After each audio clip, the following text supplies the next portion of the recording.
popular culture makes the Dark Ages look like a complete black hole in history, a time when Rome's light went out and Britain plunged into complete barbarism and ignorance. But the reality? It was actually one of the most fascinating and formative periods in British history.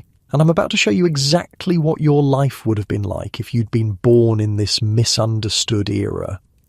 Oh, and if you're enjoying these stories, I'd really appreciate a like or subscribe. Super curious where you're all listening from, so drop a comment with your location and what time it is there. Always blows my mind how people are falling asleep to this all over the world. All right, let's head back to post-Roman Britain. Trust me, it's going to be quite a ride. But first, get comfortable. Seriously, adjust those pillows, pull up that blanket, because where we're going, you're going to want to be cozy. So congratulations, you just woke up in Britain, circa 410 AD. The wooden shutters of your room barely hold back the grey morning light as you blink awake. Not like your modern blackout curtains, these crude wooden slats let in drafts of cool, damp air. You're lying on a straw-filled mattress, nothing like your memory foam bed right now. The linen sheet beneath you is rough spun, and the woolen blanket covering your body is heavy, slightly itchy, but undeniably warm. Your breath forms small clouds in the air. April mornings in post-Roman Britain are still bitter cold. The fire in the central hearth of your family's home died down overnight, and no one's rekindled it yet. You sit up slowly, careful not to wake the others. Your two younger siblings sleep on pallets nearby, and you can hear your parents stirring in the adjacent room. Your family is fortunate. You live in what was once a modest Roman villa, not the massive estate of a governor, but a comfortable home built in the Roman style by your great-grandfather, who served as a minor official in the provincial government. But Rome is gone now. The legions left last year. Emperor Honorius sent a letter telling Britain to look to its own defence. Some people say the empire will return, others say it's gone for good. You rise and pad across the cold stone floor. The mosaic that once depicted Bacchus and his wine cup is cracked in several places now, with no skilled artisans left to repair it. You've lived your entire 16 years in this house, but it feels different now. The plaster walls that once gleamed white are stained with soot from winter fires. The hypocaust, the underfloor heating system, hasn't worked properly in years. No one remembers how to fix it. You splash water from a ceramic basin onto your face, the shock of cold instantly driving away the last wisps of sleep. Then you scrub your teeth with a frayed twig, just as your mother taught you. Dental hygiene isn't completely forgotten, even if the finer points of Roman civilization are fading. Outside, a rooster crows. Time to start the day. You pull on a simple tunic made of locally woven wool, dyed a muted blue with woad. Over this goes a cloak fastened at the shoulder with a bronze brooch, one of your most prized possessions passed down from your grandmother. Your leather shoes are worn but serviceable. You tie leather thongs around your calves to keep your trousers from dragging. When you step into the main room, your mother is already kneeling at the hearth, coaxing flames from the embers with practiced motions. She doesn't look up as you enter. The bread needs kneading, she says. Your father's gone to check the fields. You nod and move to the wooden table where a lump of dough sits in a pottery bowl. This is your morning ritual now. Before the Romans left, your family had servants for such tasks, but they've all gone, some back to their villages, others fled east with the retreating administration. Your fingers work the dough rhythmically. It's a simple mixture of barley and rye, not the fine wheat flour that once came from Gaul. The coarse texture feels familiar under your hands. Your stomach growls in anticipation, even knowing the resulting bread will be dense and heavy. They're saying more Saxons have landed near Dewbury, your mother says, her voice carefully neutral. Dubris, what the Romans called Dover, is the closest port to the continent. Traders or raiders, you ask, though you already know the answer. The Germanic peoples from across the sea have been coming for generations, some to trade, increasingly more to plunder. Raiders, she sighs. Aetius says they burned 3 farmsteads before the local militia drove them back. Aetius is the smith in the nearby settlement, what's left of the vicus that once served the Roman fort on the hill. He hears all the news from travellers passing through. Will father join the militia again? You try to keep the worry from your voice? Last autumn, he spent 2 weeks patrolling the coast with other local men. He returned unharmed, but thinner and grey with exhaustion. He says we need to finish planting first. Your mother pokes at the fire, adding small twigs to build the heat. The world may be changing, but we still need to eat. This is the reality of your new life. The Romans brought centuries of relative peace and prosperity. Now you're caught between worlds, not fully Roman anymore, not yet whatever Britain is becoming. Outside, the sun breaks through the clouds, casting long shadows across the overgrown courtyard. Through the doorway you can see the fields beyond, where your father works with a wooden plough pulled by the family's only ox. The villa sits on a gentle rise, giving you a view of the surrounding countryside. To the east, you can just make out the stone walls of what was once a thriving Roman town. Most of the buildings inside are empty now, their roofs collapsing. A few stubborn families remain, clustering near the old forum. To the west lies the forest, creeping closer each year as nature reclaims land once cleared by Roman engineering. And to the north, barely visible on the horizon, stands the old Roman fort, now occupied by Vortigern's men. Vortigern styles himself as protector of southern Britain, filling the vacuum left by Roman authority. Some say he's invited Saxon mercenaries to help defend against Pictish raiders from the north. Others whisper he's making himself a king. Your mother interrupts your thoughts. Take this to your father when you've finished with the bread. She hands you a small clay bottle stoppered with wax. Inside is her precious herbal tincture, a remedy for your father's aching back, made from meadowsweet and willow bark, steeped in honey and strong ale. You shape the dough into a round loaf and score the top with a knife. Not the proper Roman pattern your grandmother used, but a simple cross.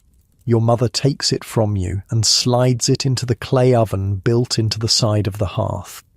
It'll be ready when you return, she says. Don't dawdle. The morning air is crisp when you step outside, carrying the medicine and a water skin. The villa's gardens, once orderly rows of vegetables and herbs imported from across the empire, have grown wild and tangled. Still you spot useful plants among the chaos. Thyme, rosemary, and borage volunteer among the encroaching weeds. You take the path down to the fields, passing the old bathhouse, its roof now partially collapsed. No one uses it anymore. The lead pipes were pulled out and sold years ago when the taxes became too burdensome. Now you and your family bathe in the stream during summer and make do with basin washes when it's cold. Your father straightens when he sees you approaching, one hand pressed to his lower back. He's only 40, but years of unaccustomed farm labour have aged him. Before the Romans left, he was a tax collector, educated, literate in both Latin and Greek, able to calculate complex sums in his head. Now he's learning to be a farmer, his soft hands roughened by calluses, his pale skin tanned by the sun. Mother sent this, you say, handing him the medicine. He takes a grateful sip, wincing at the bitter taste. The barley field is nearly done, he says, gesturing to the ploughed earth behind him. Tomorrow we'll start on the rye. Will it be enough? You can't help asking. Last winter was lean, with stored food running out before spring arrived. Your father's face is grim but determined. It must be. Rome won't feed us anymore. This is what everyone is learning now, to rely on themselves, on their neighbours, on the land. The elaborate trade networks that once brought olive oil from Spain, wine from Italy, and grain from Egypt have collapsed. Now, what you can't grow or make, you do without. As if reading your thoughts, your father says, "Aetius tells me a merchant came through yesterday, from Gaul. He had salt and some spices to trade." Your heart lifts at this news. Salt is precious now, necessary for preserving meat for winter. What did he want in exchange? Metal, tools, weapons? Your father shrugs. Things we can't spare. You nod, understanding. The economy is changing, reverting to barter and direct exchange of goods. The Roman coins you still use among yourselves are becoming scarce, and many people distrust them anyway. A shout from the direction of the settlement interrupts your conversation. You both turn to see a rider galloping along the old Roman road, kicking up dust. "Stay here," your father says, his voice sharp with sudden tension. He hands you the ox's lead and strides toward the road, one hand resting on the knife at his belt. You watch as he intercepts the rider, who reins in his lathered horse. They speak briefly, your father's posture growing more rigid with each passing moment. When he returns to you, his face is ashen. "What is it?" you ask, fear blooming in your chest. "Raiders," he says simply. "Not Saxons this time. Picts from the north. They've broken through near the old wall and are moving south." "How many?" "Enough." He takes the ox's lead from your hand. "Go back to the villa. Tell your mother to pack food and blankets. We may need to shelter in the old fort tonight." You hesitate. "And you?" "I'll bring the ox in and join you shortly. Go now." You run back to the villa, your mind racing. This is the new reality of Britain without Rome's protection. Threats can come from any direction. Saxons from the east, Picts from the north, Irish from the west. The old Roman defences are crumbling and the local militias are poorly organised and equipped.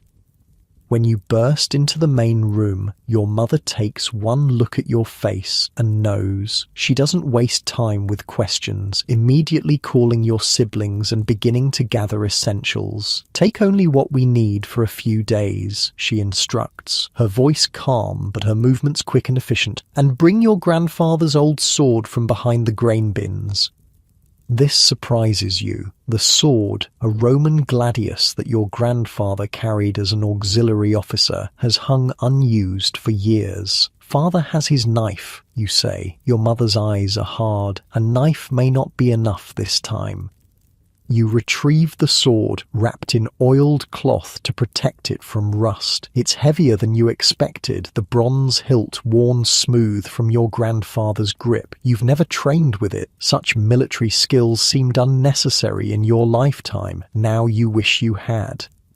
Outside, you hear shouting from the direction of the settlement. Smoke rises from one of the distant farmsteads. Your younger siblings, a boy of 10 and a girl of 7, watch wide-eyed as your mother stuffs bread, dried meat and apples into a cloth sack. "What about our things?" your sister asks, clutching her wooden doll. "We'll come back for them," your mother assures her, though her eyes meet yours over the child's head, and you both know this is far from certain. The world is changing. The certainties of Roman life, the laws, the trade, the relative peace are gone. Now you must adapt, as your ancestors did before Rome came. The knowledge is there in your blood and bones, passed down through generations of Britons who lived off this land long before the eagles came. You wrap the sword belt around your waist, adjusting it to fit your slimmer frame. It feels foreign, yet somehow right, as if your grandfather's spirit approves of this moment.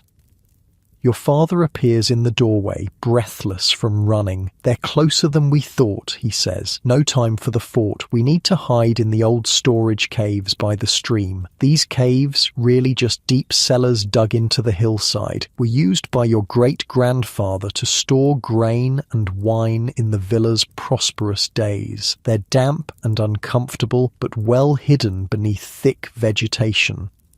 As your family hurries from the villa, you cast one last glance back at the only home you've ever known. The morning sun illuminates the weathered tile roof, the crumbling plaster walls, the remnants of Roman luxury slowly returning to the earth. Will you ever see it again?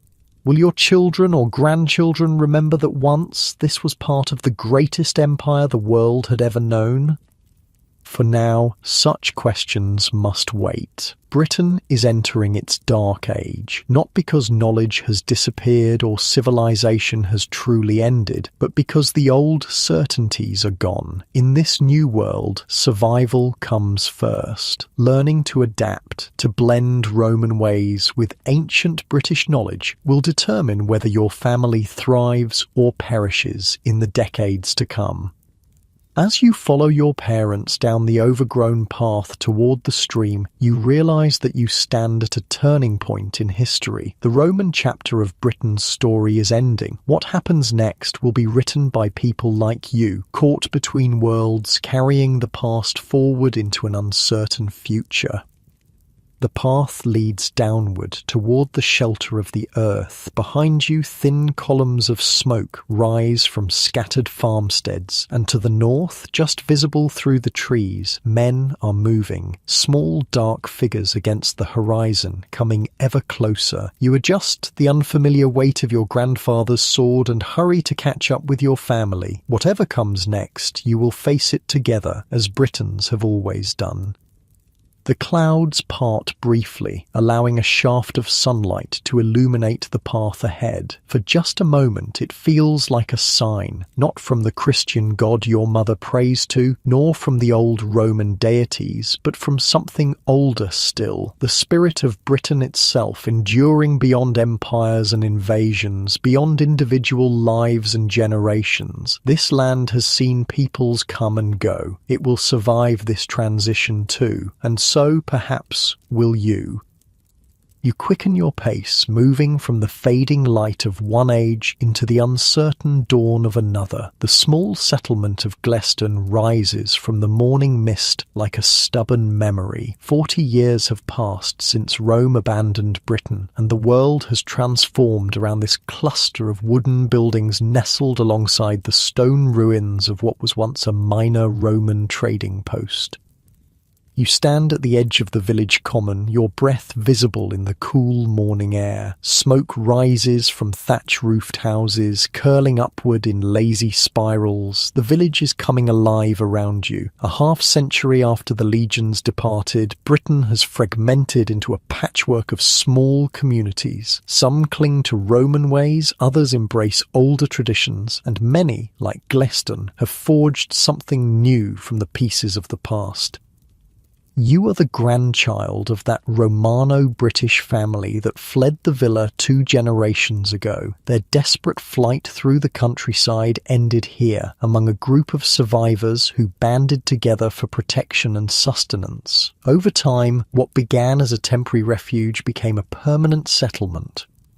The sun breaks through the clouds, illuminating the modest wooden hall at the village centre. Once a month, the village council meets there to settle disputes and make decisions. Your father is among them now, not because of Roman heritage, but because he's proven himself as a skilled carpenter and respected voice of reason. Aelfwyn, stop daydreaming and help me with these loaves. The voice breaks your reverie. Your Aunt Brianna stands at the communal bread oven, perspiration beading on her forehead despite the cool air. The stone oven, built with rocks scavenged from the Roman ruins, serves the entire eastern portion of the village, and each family takes turns maintaining the fire and supervising the baking. You hurry over, using a long wooden paddle to remove several round loaves from the oven's depths. The bread is a far cry from the coarse barley loaves your ancestors ate in those first chaotic years after Rome's departure. This is proper wheat bread made possible by the relative stability your community has achieved.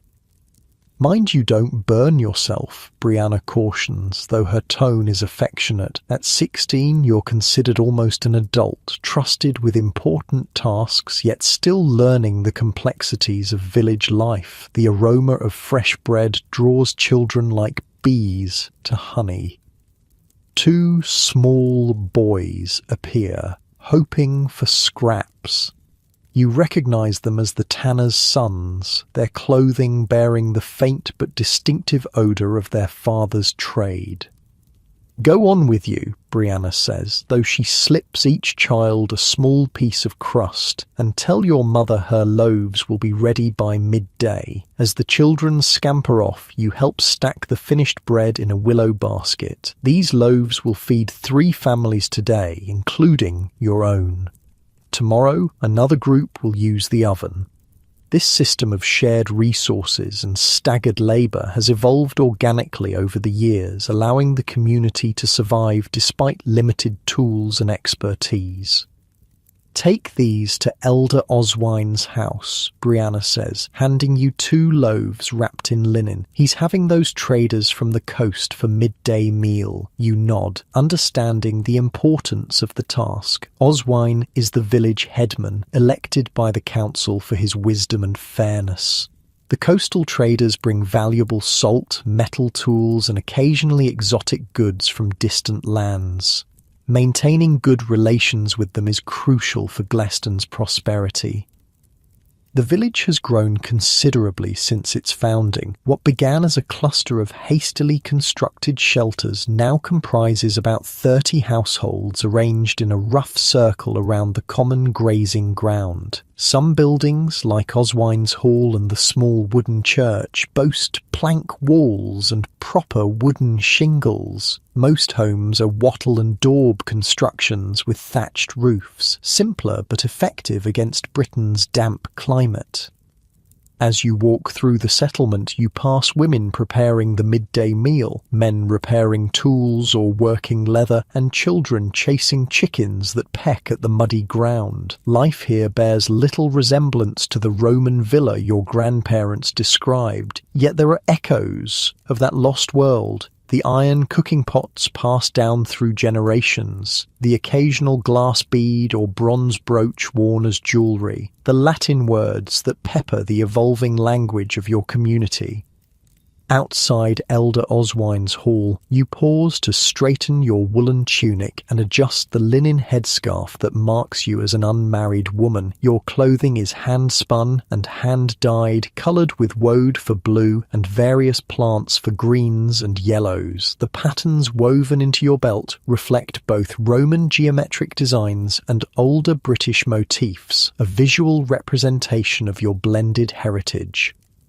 You knock on the wooden door frame, since the door itself stands open to catch the spring breeze. Inside, voices murmur in conversation. "Enter," calls a deep voice, Oswine himself. The hall's interior is dim after the bright morning light. A central hearth provides both warmth and cooking heat, its smoke rising toward a hole in the roof. Wooden benches line the walls, and at the far end sits Oswine on a carved chair, one of the few such pieces of furniture in the entire village.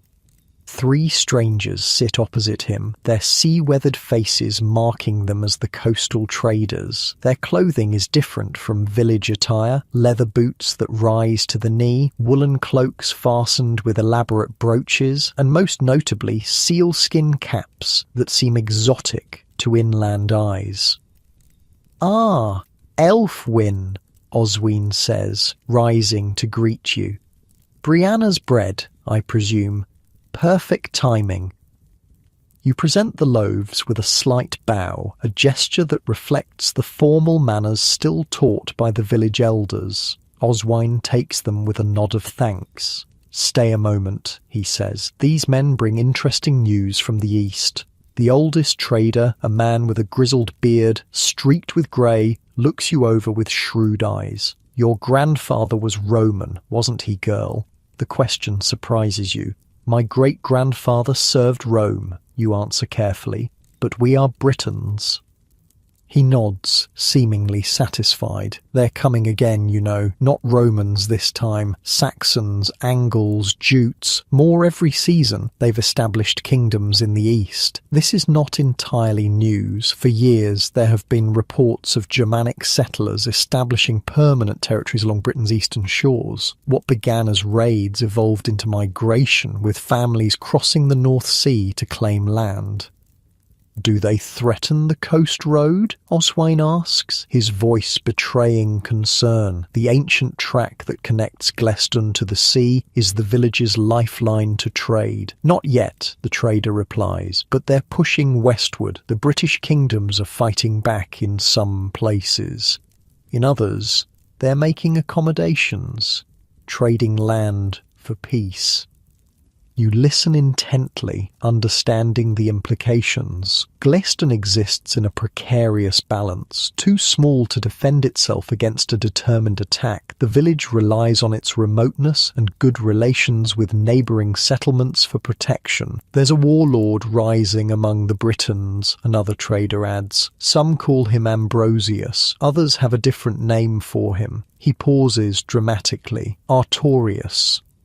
A murmur passes through the room. Even you have heard whispered stories of this war leader who's supposedly uniting British resistance against the Saxon advance. "Tales for children," scoffs the third trader, the youngest of the group. "What matters is that goods still flow along the old roads, and silver still buys what a man needs." This pragmatic assessment breaks the tension, and Oswine laughs. "Indeed, and you'll find Gleston has goods worth your silver. Our tanner has exceeded himself this season, and the wool from our sheep is exceptionally fine." As the conversation turns to trade, you take this as your cue to leave.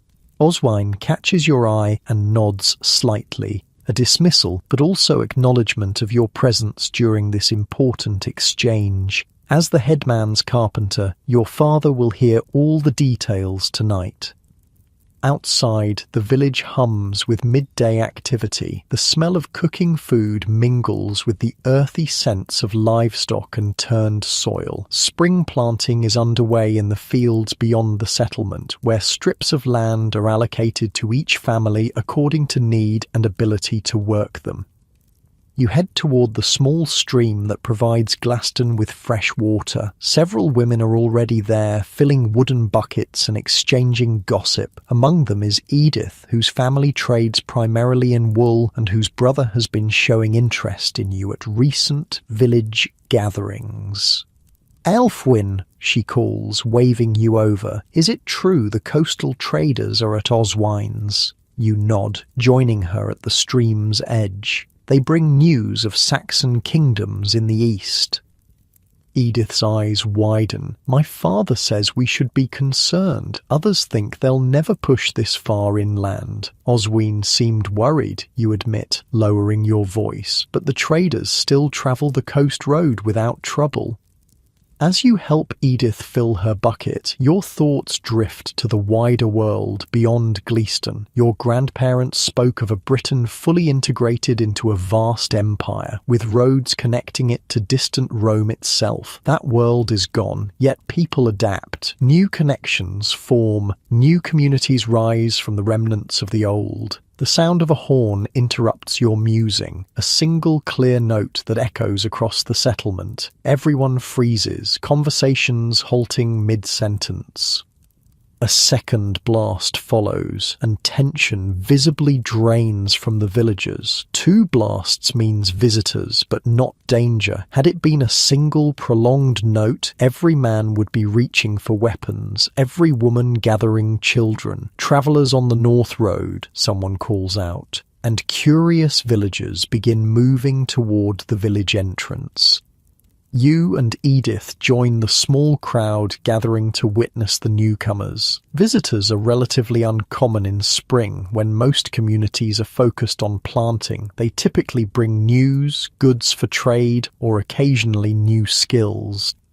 The travellers appear around the bend in the road, a group of 7 people leading 4 pack horses. Their clothing marks them as neither coastal traders nor people from the nearby British settlements. They wear long robes belted at the waist, and several carry wooden staffs topped with simple crosses. "Monks," whispers Edith beside you, from the north.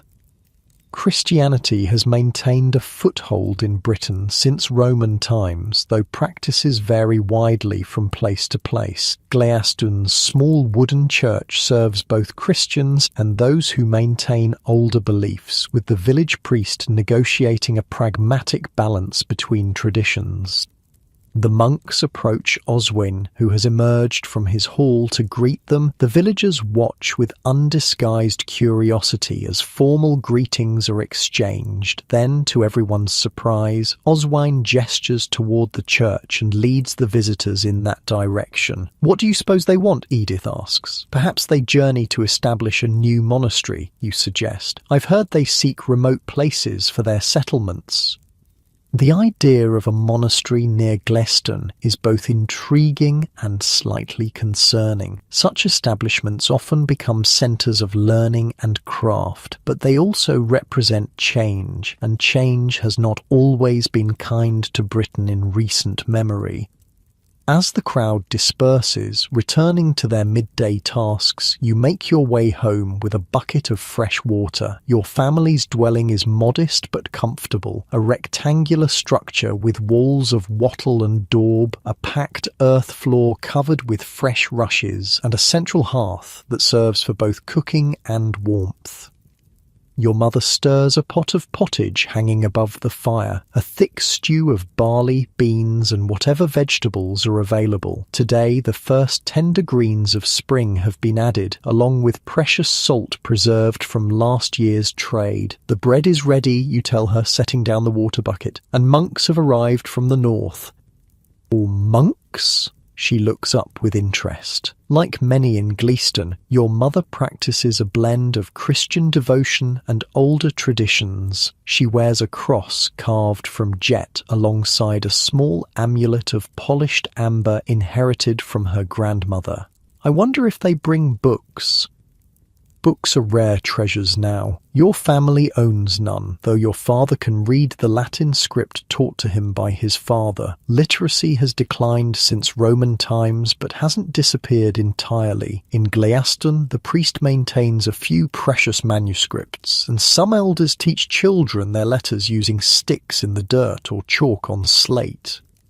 "They spoke with Oswine and went to the church," you explain, helping your mother prepare the meal. "Your younger brothers will return hungry from the fields where they're helping with planting, and your father has been working since dawn on repairs to the village palisade."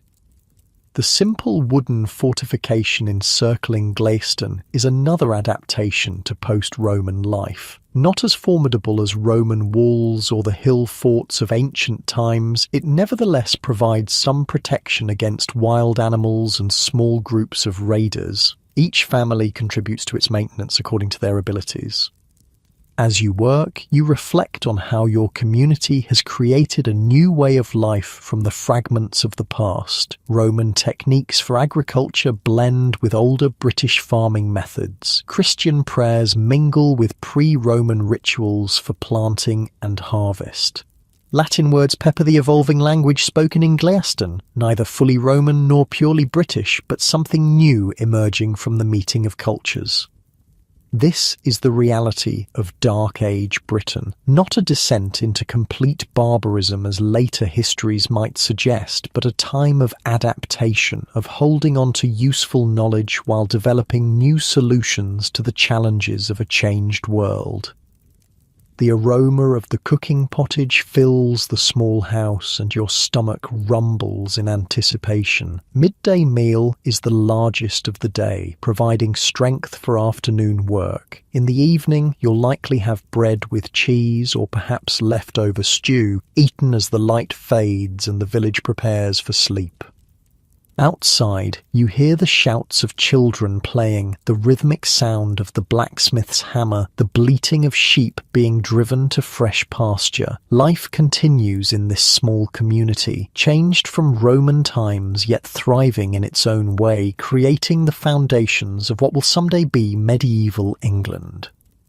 The story of Britain isn't ending with Rome's departure. It's simply turning a page, beginning a new chapter written by people like you and your neighbours in Gleston, ordinary men and women adapting to extraordinary times, their daily lives forming the bridge between ancient past and medieval future.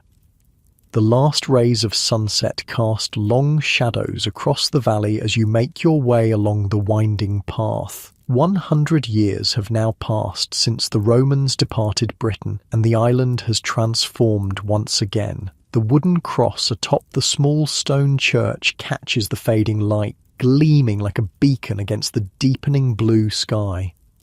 This is Lindisfarne, Holy Island, connected to the Northumbrian mainland by a narrow causeway that disappears beneath the tide twice each day. It's a fitting symbol for Britain itself in this age of transition, sometimes connected to the wider world, sometimes isolated, existing in the liminal space between old ways and new. You are Cuthbert, a novice at the island's monastery. At 17, you've spent 3 years under the guidance of the monks, learning letters, prayers, and the crafts that sustain this isolated community. Your family, humble shepherds from the nearby hills, gave you to the church as a boy, hoping to secure you a better life than they could provide. The wicker basket on your arm is heavy with freshly collected eggs from the monastery's hens. These will become part of tomorrow's simple breakfast, eaten after dawn prayers. Your woolen robe, undyed and rough-spun, keeps the evening chill at bay as you hurry to complete your chores before Vespers. Behind you rises the monastery itself, not the grand stone structure that future generations will build, but a collection of simple buildings constructed in the Irish tradition brought by Bishop Aidan. The main church is stone, but the living quarters, workshops and refectory are timber-framed, with walls of wattle and daub and roofs of thatch. Smoke rises from the kitchen hearth where Brother Oswald prepares the evening meal of fish stew and barley bread. As you approach the monastery gate, you pause to observe a group of local people gathering near the small wooden cross that marks the boundary between the sacred enclosure and the secular world. They've brought offerings, fish, honey, a wheel of cheese, seeking blessings for a sick child who lies bundled in his mother's arms. Brother Ethelwald meets them, his tonsured head bowed in greeting. Though the monastery follows Roman practices in matters of faith, the monks understand the importance of serving the local population, many of whom blend Christian devotion with older beliefs. The healing prayers Ethelwald will offer combine scripture with traditional knowledge of herbs and remedies. This pragmatic approach has served the Church well as Christianity gradually spreads across Britain. The old gods are not directly challenged, but slowly absorbed, their sacred sites repurposed, their festivals given Christian significance. The people's need for divine intercession, for healing and protection, remains constant even as the names they invoke change. You slip past the gathering and enter the monastery grounds. In the central courtyard, several brothers are completing their daily tasks. 2 elderly monks carefully tend the herb garden that provides both food and medicine. A middle-aged brother painstakingly repairs a damaged fishing net. 3 novices near your age scrub wooden platters with sand in preparation for the evening meal. Cuthbert, The voice belongs to Brother Bede, the monastery's teacher and your particular mentor. Though only 30, Bede's reputation for learning extends beyond Lindisfarne. He beckons you toward the small wooden hut that serves as the scriptorium. Inside, precious manuscripts line crude wooden shelves, fewer than 20 volumes in total, each representing untold hours of labor. A slanted writing desk occupies the center of the room, where a half-finished page awaits completion. "I've something to show you," Bede says, carefully unrolling a piece of vellum. "A letter from Canterbury. The Archbishop seeks information about our practices here in Northumbria." The implications are significant. Since Augustine's mission to Kent a generation ago, Roman Christianity has been advancing northward, sometimes clashing with the Irish traditions that took root in northern Britain. The Synod of Whitby lies in the future, but already tensions simmer between different Christian traditions. Are we to change our ways, you ask, setting down your basket of eggs?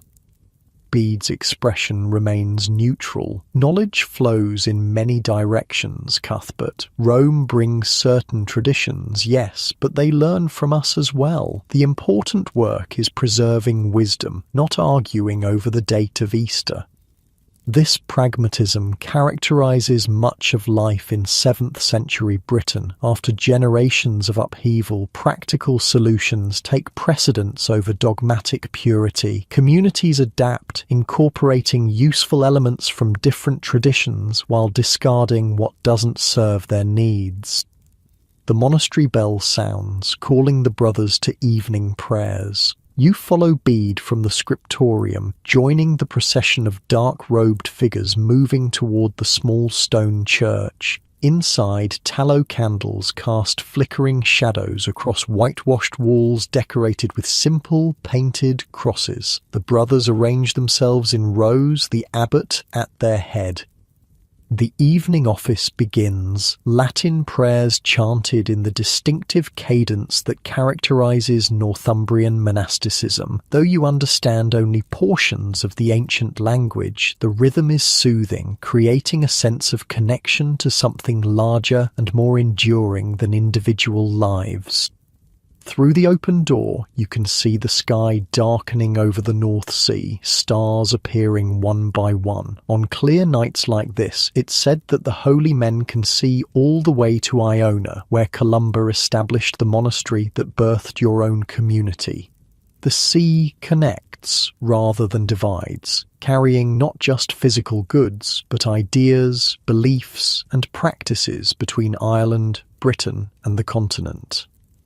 After prayers come the evening meal, eaten in silence as one brother reads aloud from Scripture. Tonight's reading tells the story of loaves and fishes, appropriate accompaniment to the simple fish stew served in wooden bowls. You eat mindfully, aware that many outside the monastery walls have less. For while monasteries are centers of learning and spiritual practice, they also serve crucial economic and social functions in this period. When harvests fail, it is often the monastery that feeds the hungry. When illness strikes, monks provide what medical care exists. When disputes arise, abbots frequently serve as mediators between parties. The meal concludes with a prayer of thanks, and the brothers disperse to their evening tasks. Some will continue working by candlelight, copying manuscripts, repairing tools, preparing materials for tomorrow. Others will retire to pray or rest. As a novice, you're assigned to help in the kitchen, cleaning the cooking vessels and banking the fire for morning. Brother Oswald supervises your work, his gnarled hands efficiently scraping food remnants into a bucket for the pigs kept behind the refectory. Though approaching 60, ancient by the standards of the age, he works with the energy of a much younger man. "We have visitors coming tomorrow," he mentions as you scour a pot with sand and seawater, pilgrims from the south seeking healing at Aidan's tomb. Such visitors are increasingly common as Christianity establishes deeper roots in Britain. A network of holy sites draws the faithful on journeys across the island and beyond. Some travel to atone for sins, others seeking miracles, still others driven by genuine spiritual hunger. Will they stay long? You ask, thinking of the extra bread that will need baking. A few days, perhaps. The woman among them is quite ill. Oswald shakes his head. The journey itself may prove too much for her. Travel in 7th century Britain remains difficult and dangerous. Roman roads still exist but suffer from decades of neglect. Bridges have collapsed, sections have washed away, and in some places, forest has reclaimed the ancient thoroughfares. Still, people move about the island more than casual observation might suggest. Traders, missionaries, pilgrims, and occasionally armies crisscross the landscape.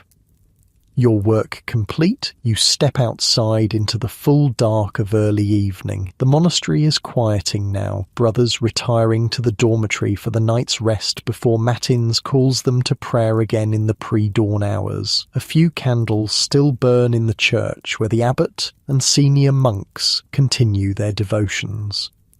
At the edge of the monastery grounds, you pause to look toward the mainland. Pinpricks of light mark the fishing village that has grown alongside the religious community. Humble homes housing those who serve the monastery in various capacities. Boatmen who ferry visitors and supplies. Shepherds who tend the monks' flocks. Craftspeople who assist with building and repairs. This symbiotic relationship between secular and religious communities characterizes much of Britain in this period. Where Roman towns once dominated the landscape, new centres of population have emerged around monasteries, royal estates, and trading posts. Settlements form and grow not according to imperial planning but organic need. The night air carries the tang of salt and seaweed. Tomorrow the tide will isolate Lindisfarne until midday, creating the separation from worldly concerns that the early monks sought. Yet the monastery is far from self-sufficient. It relies on the mainland for many necessities, just as the mainland communities depend on the monastery's spiritual and practical services. A movement near the shore catches your attention, a small boat pulling up on the beach. Late visitors are unusual, especially with the tide turning. You watch as 3 figures disembark, one supporting another who seems barely able to walk. The third figure glances in your direction, and even in the dim light you recognize Brother Egbert, who left 2 weeks ago to visit a nobleman taken ill near Bamberg. The fact that he returns after dark with companions in obvious distress suggests urgency. You hurry to meet them, calling softly so as not to disturb the evening quiet. "Brother Egbert, do you need assistance?" His face, when you reach him, is drawn with exhaustion. "Cuthbert, good.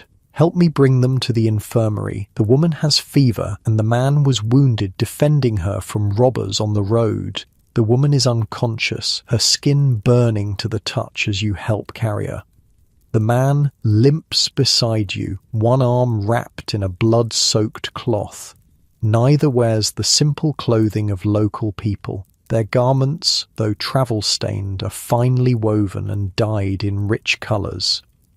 "Oh, who are they?" you ask Egbert as you approach the small building that serves as the monastery's hospital. "The Thegn of Elfrixton and his sister," Egbert replies quietly. "They journey to pray for the recovery of their father, who lies near death. They were set upon by brigands 2 days' journey south of here." The information gives you pause. These are people of rank, members of the warrior aristocracy that has emerged in post-Roman Britain. The Thegn, despite his injury, carries himself with the confidence of one accustomed to command. The sword at his side, temporarily peace-bound with cord in respect for the holy site, marks him as a fighting man. Brother Wilfrid, the monastery's infirmarian, takes charge immediately upon your arrival. He directs you to prepare poultices of herbs while he examines the patients. The small room, illuminated by rushlights, smells of dried herbs and sickness. The wound is clean, Wilfrid pronounces after inspecting the man's arm, but the lady burns with fever. We must reduce the heat. What follows is a practical demonstration of 7th century medicine, a blend of herbal knowledge inherited from Roman physicians, folk remedies passed down through generations of British healers, and Christian prayers for divine intervention. Willow bark for pain and fever, honey to prevent corruption in the wound, compresses of cool water, invocations to saints known for healing miracles. The Thegan watches anxiously as his sister is tended. Will she live? He asks, finally, his accent marking him as someone from the southern kingdoms. Wilfrid's answer is measured. Her life is in God's hands. We will do what we can. This balance between human effort and divine will characterizes the age. People work with the tools and knowledge available to them while recognizing the limits of their understanding. Prayer and practical action go hand in hand. As you assist with grinding herbs for the healing poultices, you observe the interaction between the noble visitors and the monks. There is mutual respect despite their different stations. The monastery transcends traditional social boundaries, bringing together men from various backgrounds in common purpose. Some brothers, like the abbot, come from noble families. Others, like yourself, have humbler origins. Within the monastery walls, these distinctions matter less than in the outside world, though they never disappear entirely. Learning and piety can elevate a man of low birth, while noble connections often determine which monks rise to positions of authority. The work continues well into the night. You're eventually dismissed to get some rest before matins, leaving Wilfrid and Egbert to maintain their vigil over the sick woman. As you make your way to the dormitory, the monastery sleeps around you, a small island of order and purpose in a world still finding its way after the collapse of Roman authority. In your straw-filled pallet, listening to the soft breathing of other novices around you, you reflect on the day's events. The arrival of the noble siblings brings news from distant parts of Britain, reminders of the wider world beyond Lindisfarne's shores.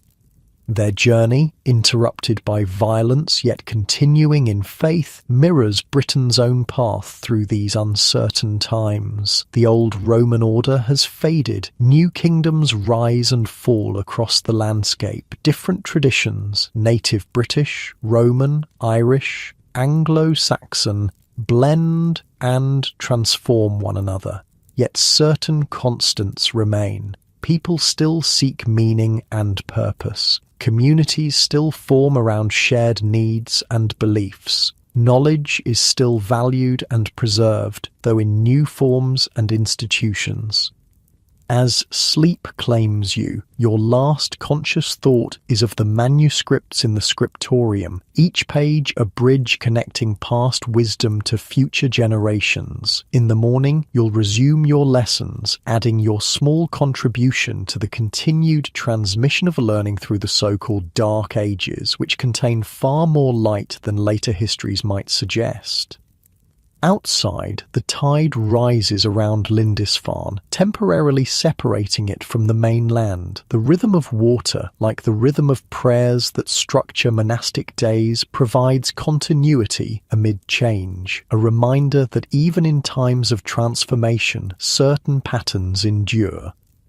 Night falls quickly along the eastern coast of Northumbria. The last glow of sunset fades over the North Sea as your village prepares for darkness. 200 years have passed since the Romans left Britain, and life has found a rhythm in the kingdoms that emerged from that chaos. But now a new uncertainty stalks the coastline. They call them Norsemen or Danes, or simply the heathens. For 30 years, their dragon-proud ships have raided Britain's shores. Monasteries burned first, Lindisfarne, Jarrow, Iona, their treasures and scholars carried away across the sea. Now the raiders strike anywhere wealth might be found, and coastal villages like yours have learned to fear the horizon. You are Leofric, a fisherman's son in the settlement of Dunholm. At 19, you've already seen 3 raids in your lifetime. The first came when you were just 10, a nightmare of burning thatch and screaming villagers that still haunts your dreams. The second, 3 years later, was less devastating. The warning came in time for most people to flee inland with their valuables. The third, last summer, was repelled by the Fyrd, the local militia, with help from the Lord's household warriors. Tonight, you stand atop the wooden watchtower erected at the village's seaward edge. Your woolen cloak, dyed a deep blue with woad, provides little protection against the sharp coastal wind. A small fire burns in a clay brazier beside you, more for light to signal with than warmth. Your task is simple. Watch the sea and sound the alarm if ships appear. Below, Dunholm settles into its evening routine. The village has grown over the generations, now housing nearly 300 souls. Its buildings cluster along the shoreline and up the gentle slope behind, with fields and pastures beyond. Once primarily a fishing community, Dunholm has adapted to changing times. Now a wooden palisade surrounds the settlement, and many houses have storage cellars dug deep into the earth, places to hide valuables or people when danger threatens. Smoke rises from cooking fires as families prepare their evening meals. The smell of fish stew and barley bread drifts up to your position. Your stomach rumbles in response. Your own meal waits in your family's single-room house, where your mother and younger sisters are likely wondering why you linger at your post when your watch ended at sunset.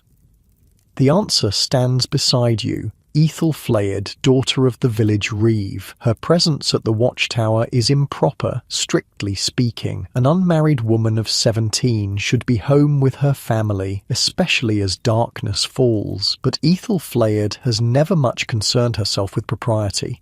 "There," she says suddenly, pointing north along the coastline. "Do you see it?"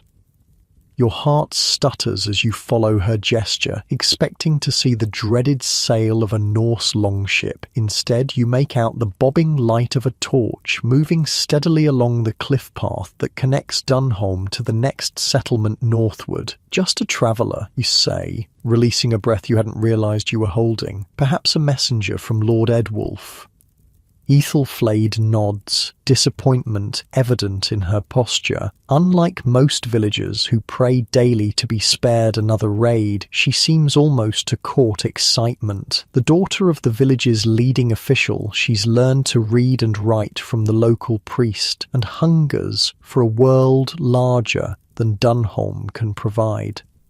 "My father says the king has ordered more watchtowers built," she remarks, leaning against the rough wooden railing, "and signal fires prepared on the headlands. Do you think it will help?" You adjust the wood in the brazier, sending sparks swirling into the darkening sky. She shrugs. "It might give more warning, but it won't stop them coming." This is the reality your generation has grown up with, the knowledge that safety is temporary, that the sea, which provides your livelihood, might any day deliver death to your doorstep. Yet life continues. Children are born, crops are planted, fish are caught, marriages are arranged. "I should go," Ethelflaed says finally. "Father will be looking for me." You nod, trying to hide your reluctance to see her leave. The torchlight catches the bronze brooch at her shoulder, a family heirloom that once belonged to her grandmother, its intricate knotwork showing both native British and Anglo-Saxon influences. Her woolen dress is dyed a rich russet colour, marking her family's prosperity. Your own clothing, while serviceable, lacks such finery. "Will you be at the gathering tomorrow?" she asks, pausing at the top of the ladder. If the fishing is good and we return early enough, you reply. The midsummer celebration is the largest festival in Dunholm's calendar, a blend of Christian observance and older traditions that the church has never fully suppressed. She smiles, a quick flash of teeth in the gathering darkness. Until tomorrow, then. You watch her descend the ladder and cross the open ground toward the cluster of buildings. Her father's house is one of the largest in the village, a rectangular hall with walls of split timber rather than the wattle and daub used for most dwellings. As Reeve, Ethelred oversees the village's day-to-day governance on behalf of Lord Eadwulf, whose fortified estate lies half a day's journey inland. When she disappears from view, you turn your attention back to the sea. Night has fully claimed the horizon now, but the quarter moon provides enough light to make out the line where water meets sky. Your watch will last another hour until Senred the Tanner's son comes to relieve you. The North Sea stretches before you, a vast highway connecting Britain to Scandinavia, Frisia, and beyond. The same waters that bring raids also carry trade, amber and furs from the north, wine and fine metalwork from the south, ideas and information from everywhere. Dunholm may seem isolated, but it exists within a complex network of connections that span hundreds of miles. Movement along the shoreline catches your eye, a group of men pulling a fishing boat above the tide line. You recognize your father among them, which means their day's work is finally done. The boat is heavy, requiring 6 men to drag it across the pebbled beach to safety. Tomorrow, well before dawn, they'll push it back into the surf and row out to check the fishing nets. Your own boat, smaller, designed for 1 or 2 people, rests nearby. You'll take it out at dawn to check the crab pots laid in the shallow waters near the headland. This rhythm of work dictates life in Dunholm. The sea and seasons govern when to fish, when to plant, when to harvest. The church calendar determines when to feast, when to fast, when to celebrate or mourn. These patterns provide structure in uncertain times, connecting you to both your ancestors and descendants. The sound of singing drifts up from the village, evening prayers from the small wooden church. Unlike the grand stone minsters in larger settlements, Dunholm's church is a humble structure built by the villagers themselves after converting from their older beliefs. The priest, Father Cuthbert, serves not only Dunholm but 2 other nearby communities, rotating between them throughout the week. Christianity has taken firm root in Northumbria after centuries of gradual conversion, yet older practices persist, particularly in matters of birth, death, and the turning of seasons. Tomorrow's midsummer celebration will include Christian prayers alongside traditions that stretch back to pre-Roman times. The singing fades, and the village grows quieter. Families retreat into their homes for the night. In most households, the pattern is similar, a single room where all members sleep, with perhaps a curtain offering minimal privacy for parents. Beds consist of straw pallets raised slightly off the packed earth floor, with woolen blankets for warmth. In poorer homes, family members sleep close together for additional warmth, while wealthier households might have a proper wooden bedstead for the parents. Your own family's dwelling falls somewhere in the middle, modest but comfortable by the standards of the time. Your father is respected for his skill as a fisherman and boat builder. Your mother's weaving is sought after for its quality. Together they've provided a stable life for you and your 3 younger sisters, even in these unstable times. Footsteps on the ladder announce Senred's arrival to take over the watch. He climbs into view, a sturdy young man a few years older than yourself. "Anything?" he asks by way of greeting. "Just a traveller on the north path," you reply, gesturing toward your brazier. "The fire's freshly fed, should last your watch." He nods, taking your place at the railing. "They say a ship was spotted near Tynemouth yesterday. Might have been Norse, might not." This is how information travels in your world. Fragmentary, often delayed, impossible to verify without seeing for yourself. Yet such scraps of news are vital. A report of Norse ships to the north might mean nothing, or it might give precious hours of warning before an attack. "I'll tell my father," you say, wrapping your cloak tighter as you prepare to descend. Good watching.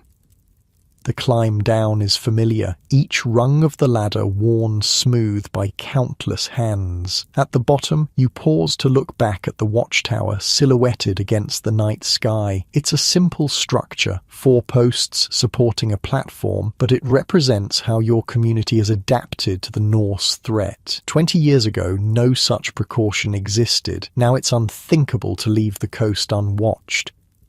The path home takes you past the village's central area, where a large fire pit stands ready for tomorrow's celebration. Several men work by torchlight, arranging benches and tables borrowed from various households. Among them is the smith. Wulfgar, hammering supports into place for the spit that will hold a roasting ox. Originally from Mercia, Wulfgar came to Dunholm 5 years ago after his own village was destroyed in a raid. His skills quickly made him indispensable, and he married a local widow within a year of his arrival. This pattern, displacement, movement, integration, plays out across Britain as communities are disrupted and reformed by violence and necessity. "Leofric," Wulfgar calls, seeing you pass. "Is your father back?" "Just now bringing in the boat," you confirm. "Good. Tell him I've finished the new oarlocks. He can collect them tomorrow." You nod and continue homeward. The smith's work is another example of adaptation. Traditional Anglo-Saxon smiths worked primarily with iron, but Wulfgar has incorporated techniques learned from examining captured Norse weapons and tools. The result is stronger, more flexible metalwork that serves the community's needs better than before. This exchange of knowledge, forced by conflict but beneficial nonetheless, occurs throughout Britain. Norse language seeps into local dialects. Norse ship designs influence local boat building. Even as communities resist raiders, they absorb elements of the very culture they fight against. Your family's house stands near the southern edge of the village. Like most dwellings in Dunholm, it's a simple rectangular structure with walls of wattle and daub and a thatched roof. A small vegetable garden occupies the space behind, providing cabbage, onions and beans to supplement the fish that forms the basis of your diet. Light flickers through the single small window, a luxury many homes lack. The opening is covered with oiled parchment rather than glass, allowing some illumination while keeping out the worst of the elements. Glass remains rare and expensive, found only in churches and the homes of the wealthy. Inside, the scene is one of domestic tranquility. Your mother sits near the central hearth, spinning wool into thread using a drop spindle. Your youngest sister, only 6, has already fallen asleep on her pallet in the corner. The other 2 girls, 12 and 14, work on simple embroidery by the light of a rush lamp, a shallow dish of fish oil with a wick of twisted plant fibre. Your father sits on the room's only proper chair, mending a fishing net with practiced motions. He looks up as you enter, his weathered face creasing in a smile. "Any ships on the horizon?" he asks, the question only half joking. It's the same greeting he offers whenever you return from watch duty. "None tonight," you reply, hanging your cloak on a wooden peg. "But Senred says there was word of a sighting near Tynemouth." Your father's hands still momentarily, then resume their work. Could be traders, could be trouble. We'll know soon enough. This stoic acceptance characterizes your community's response to danger. There's no point dwelling on threats you cannot control. Better to acknowledge them, prepare as best you can, and continue with life's necessities. Your mother rises to serve you dinner, a wooden bowl of fish stew, thick with barley and the spring's first vegetables, accompanied by a chunk of dark bread. The family has already eaten, but your portion was kept warm near the fire. You eat hungrily, the day's work having burned through the midday meal hours ago. Father Cuthbert says we should pray especially for protection tomorrow, your younger sister mentions, looking up from her embroidery. He fears the celebration might draw attention if raiders are nearby. The midsummer gathering, with its bonfire and feast, could indeed be visible from the sea on a clear night, yet cancelling it would mean surrendering another small joy to fear, something the village has become increasingly reluctant to do. We'll post extra watches, your father says firmly, and have horses ready to carry warning to Lord Edwulf if needed, but the celebration continues. Your mother nods her agreement. In her 40 years, she's seen the village overcome numerous hardships, not just raids, but also crop failures, sickness, and the occasional disputes that arise in any community. Resilience doesn't mean ignoring danger, but rather refusing to let it define your existence. After eating, you join your father in net mending. The work is meditative, your fingers following patterns learned since childhood. This is how knowledge passes in your world, rarely through written texts, which remain precious and rare, but through direct transmission from parent to child, master to apprentice. Ethelred asked if you'd join the hunting party after tomorrow's fishing, your father mentions casually. They're seeking deer for the Lord's table.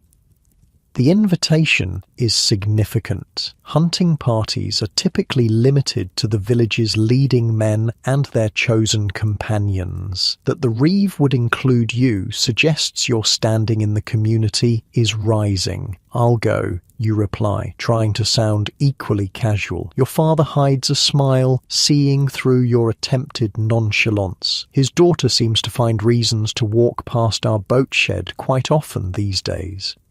Heat rises in your face. Your interest in Ethelflaed is apparently less secret than you'd hoped, though a match between you would be unusual given the difference in your family's status. It's not impossible. In these uncertain times, alliances form based on more than just inherited position.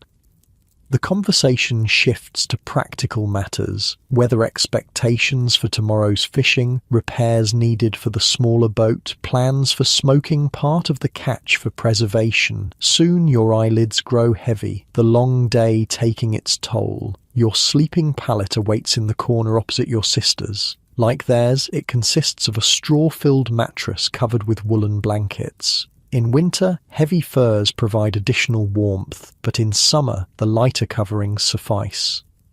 As you prepare for sleep, your father secures the door with a wooden bar, another adaptation to uncertain times. Your mother banks the fire, leaving just enough embers to easily rekindle it in the morning. One by one, the rush lamps are extinguished, leaving only the faint glow from the hearth to illuminate the room. Lying on your pallet, listening to your family's breathing gradually slow and deepen, you find your thoughts returning to the sea. What ships might cross the horizon tomorrow? Will they bring trade or terror? How many more watchtowers will your children need to build? Yet, even as these questions swirl, fatigue claims you. Your last conscious thought is of Ethelflaed's smile in the torchlight, a brief moment of brightness in an age too often characterized by shadow. Outside, the moon casts silver light across Dunholm. The tide whispers against the shore. In the watchtower, Kenred keeps his vigilant gaze on the horizon, and beyond that horizon, forces continue to shape the world. Norse expansion, shifting kingdoms, evolving beliefs, their influence is washing like waves against Britain's shores, gradually transforming the island and its people in ways that will echo through centuries to come. Morning light filters through the mist rising from the River Thames, illuminating the wooden buildings of Londonwich. Nearly 500 years have passed since the Romans departed Britain, and the island has transformed once again. What was once a scattering of competing kingdoms has begun to unify under the banner of Wessex as Alfred's dream of a single English realm edges closer to reality. The settlement sprawls along the riverbank, its timber wharves busy with boats unloading goods from across the North Sea and beyond. This is no longer a place of mere survival, but a centre of trade and governance that would astonish those who lived through the tumultuous centuries after Rome's fall. You are Edwin, a 30-year-old thegn in service to King Athelstan, grandson of Alfred the Great. As the king's representative in Londonwich, you oversee the collection of tolls from merchants and ensure the king's peace is maintained in this vital trading hub. Your position reflects the increasing sophistication of governance in Anglo-Saxon England, a realm now administered through a network of loyal officials, written laws, and established procedures. Your woolen cloak, dyed a rich blue and fastened with an elaborate silver brooch, marks your status as you make your morning rounds along the waterfront. The sword at your hip is as much a symbol of authority as a practical weapon. Your boots, crafted from finely tanned leather, have never trudged behind a plough or stood in fishing boats. You were born to the emerging noble class, educated by the church and raised to serve in the administration of a kingdom that grows more organised with each passing year. "Good morning, Lord Edwin," calls a merchant as you pass his shop, its wooden shutters now open to display imported glassware from Francia. You acknowledge him with a nod, noting the respect in his address. Though not a lord in the highest sense, your position as royal then commands deference from ordinary citizens. The street beneath your feet is no longer the muddy track of earlier centuries. Wooden planks form a raised walkway along the main thoroughfare, while smaller paths are covered with gravel and crushed shells. Drainage channels divert rainwater away from buildings. These simple improvements reflect a community with the resources and organisation to invest in infrastructure, a far cry from the subsistence-focused settlements of post-Roman Britain. You pause at the river's edge, watching a large trading vessel being unloaded. The ship's design shows clear Norse influence, with a shallow draft and wide hull optimized for both sea voyages and river navigation. Ironic, you reflect, that the very people who once raided these shores have now contributed so much to Britain's maritime capabilities. The cargo reveals the extent of trade networks in this supposedly dark age. Barrels of wine from Francia, bolts of silk from Byzantium, amber from the Baltic, and spices from lands so distant that few can name them accurately. Each item will be assessed and taxed according to the king's decree, the revenue helping to fund the governance of the emerging English state. A clerk approaches, clutching a wooden writing tablet covered in wax. Literacy, once the domain of only monks and the highest nobility, has expanded among those who serve in administration. The clerk himself is likely of common birth, educated in a church school to serve the growing bureaucracy. The merchant Oswald wishes to dispute his assessment, the clerk explains, pointing toward a red-faced man arguing with officials at the customs house. He claims the goods were damaged in transit and should be taxed at a lower rate. You sigh, mentally preparing for the first of many such negotiations that will fill your day. The rule of law, established through written codes and enforced by royal representatives, has replaced the arbitrary authority of local strongmen. But this system requires constant maintenance, judgment, and occasionally compromise. "I'll speak with him," you tell the clerk. "Bring the documentation from his last 3 shipments as well. Let's see if this damage is a pattern rather than misfortune." This attention to record-keeping and precedent would have been foreign to your ancestors of even a century ago, but in Athelstan's England, governance increasingly relies on written records rather than memory alone, a transformation quietly revolutionizing how society functions. The morning passes in a blur of disputes resolved, taxes collected, and permissions granted. By midday, you retreat to the stone building that serves as both your residence and the centre of royal administration in Lundenwic. The structure stands 2 stories tall, with glass windows on the upper floor, luxuries that announce the king's authority in physical form. Inside, your wife Edith oversees the household staff preparing the midday meal. Unlike the women of earlier centuries, she's not directly involved in food preparation or textile work. As the wife of a royal official, her role is supervisory, managing servants, maintaining social connections, and occasionally acting as your representative in your absence.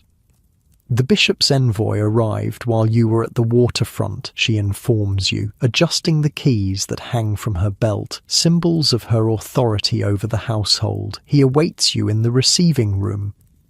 The relationship between church and royal government has evolved over the centuries. No longer foreign missionaries in a pagan land, church officials now work alongside secular authorities, providing education, maintaining records, and lending moral authority to the king's rule. The line between religious and secular power often blurs, with senior clerics serving as advisors on matters far beyond spiritual concerns. The receiving room occupies most of the ground floor, a space designed to impress visitors with painted wooden panels depicting biblical scenes alongside images of King Athelstan's victories. A fire burns in the central hearth despite the mild spring weather for comfort rather than necessity. The bishop's representative rises as you enter, a slender man in simple but high-quality robes. Lord Edwin, he greets you with a slight bow. Bishop Theodred sends his regards and requests your assistance in a matter of some delicacy. What follows is a careful dance of political negotiation. The church seeks royal support for a new monastery near Lundenwic, while simultaneously asserting its independence in appointing the abbot. You, representing the king's interests, must balance respect for the church with protection of royal prerogatives. This conversation, conducted in Latin rather than the vernacular English of daily life, demonstrates how far Britain has evolved from the simple survival concerns of earlier centuries. Complex institutions now overlay the basic structures of society, creating a framework for governance that will ultimately form the foundation of medieval England. The negotiations conclude satisfactorily, with compromises on both sides. The meal that follows is served on wooden plates for you and your guest, with bread trenchers for the household staff who join you at the lower end of the table. The food itself reflects both local production and imported luxuries, freshly caught river fish alongside preserved olives from Mediterranean shores, local ale served in glass cups from Francia. After the meal, you resume your duties with a visit to the workshops that cluster along the western edge of the settlement. Here, specialized craftspeople practice trades that have become increasingly sophisticated over the generations. The blacksmith no longer simply repairs agricultural implements, but crafts fine weapons and decorative metalwork. The potter's wheel turns out vessels inspired by continental designs. The woodworker creates furniture with carved decorations showing both Christian and older motifs. In each workshop, apprentices learn from masters, ensuring the transmission of knowledge from one generation to the next. Some of these young people come from local families, but others have travelled from distant parts of the realm, drawn by Lundenwic's reputation as a centre of trade and craft. This mobility, people moving to pursue opportunities rather than simply fleeing from danger, marks another evolution in British society. "The king will be pleased with these," you comment, examining finely crafted silver arm rings that will form part of the royal treasury. In Anglo-Saxon England, such treasures serve not merely as personal adornment, but as tangible symbols of the king's wealth and generosity. When Athelstan rewards loyal followers with gifts of precious metal, he strengthens the bonds that hold his kingdom together. The craftsman beams with pride. "Will you tell His Majesty they were made here in Lundenwich? My family came from Danish lands 3 generations ago, but we are English now, through and through." This casual comment highlights one of the most profound transformations of the period: the gradual integration of Norse settlers into the fabric of English society. The descendants of raiders have become citizens, their skills and traditions absorbed into the evolving culture of the island. The afternoon wears on as you inspect the town's defences, walls of earth reinforced with timber, considerably more substantial than the simple palisades of earlier settlements. Though Viking raids have decreased under Athelstan's strong rule, the memory of vulnerability remains embedded in the landscape and the people's consciousness. A group of the king's household troops drill in an open area near the walls, practicing shield formations under the direction of a grizzled veteran. Their equipment reflects the standardization that has developed in England's military organization: shields of uniform size, spears of similar length, helmets of consistent design. This is no longer a hastily assembled local militia, but a disciplined fighting force maintained in peacetime and deployed strategically when needed.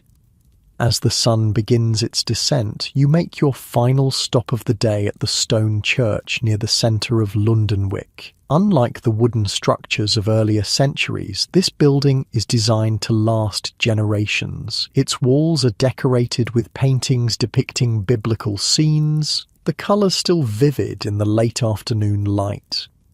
Inside, a priest teaches a small group of boys to read and write, sons of merchants and minor officials preparing for roles in the increasingly literate administration of church and state. They practice on wax tablets similar to those used by your clerk, carefully forming Latin letters while simultaneously learning the concepts those symbols represent.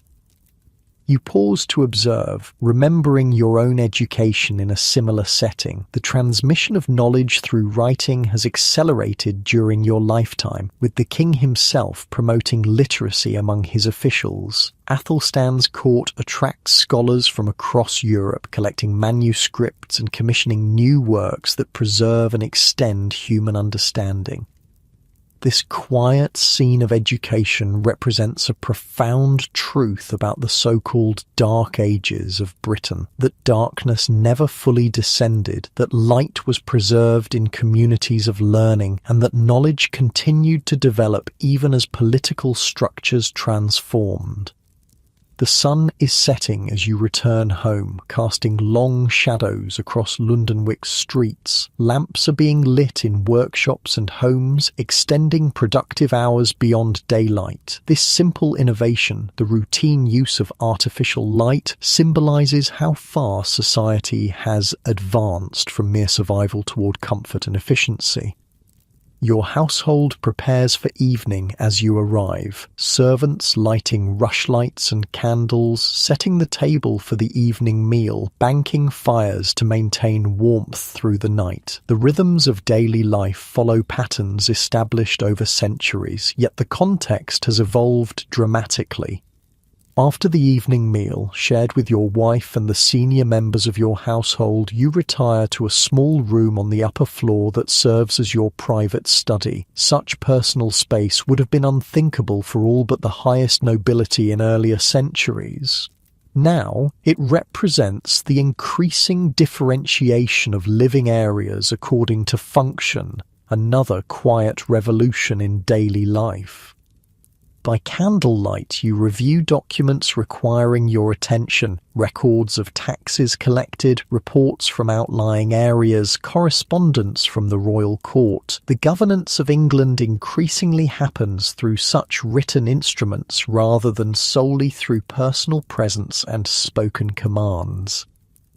Later, in the bedchamber you share with your wife, you reflect on the day's events. Your bed, a proper wooden frame with rope supports and a mattress stuffed with wool rather than straw, represents another evolution in comfort. The linen sheets and woolen blankets are of finer weave than those available to your ancestors. Even the pillow beneath your head, a luxury once reserved for the highest elites, has become standard for someone of your station. The king's messenger arrived just before sunset, Edith mentions as she removes the pins from her hair. He brings news that Athelstan may visit Lundenwic before midsummer. The information doesn't surprise you. The king maintains an active presence throughout his realm, travelling constantly to reinforce his authority through personal appearance. Yet such a visit requires extensive preparation, from securing adequate supplies to arranging suitable accommodations and entertainment. "We'll begin preparations tomorrow," you reply, already mentally listing the tasks ahead. The guilds will want to present their finest work, and the church will expect appropriate donations. This casual reference to guilds, formalized associations of craftspeople with recognized authority over their trades, indicates another institutional development of the period. Such organizations provide structure and standards within their professions while also serving as vehicles for political representation and social support. As sleep approaches, your thoughts drift to the broader historical context of your life. You stand at the end of what later historians will call the Dark Ages and the beginning of the medieval period proper. The foundations of recognizable English society are taking shape around you. Common law, administrative structures, urban centres, specialised craft production, standardised currency, and increasingly centralised authority. Yet these developments didn't appear suddenly from nowhere. They emerged gradually through the centuries that followed Rome's departure, built by countless individuals adapting to changing circumstances, preserving useful knowledge while developing new solutions to evolving challenges. The people who lived through those supposedly dark centuries never saw themselves as languishing in some benighted era. They were simply living their lives, raising families, practicing trades, worshipping according to their beliefs, and contributing to communities that slowly, incrementally transformed into something new.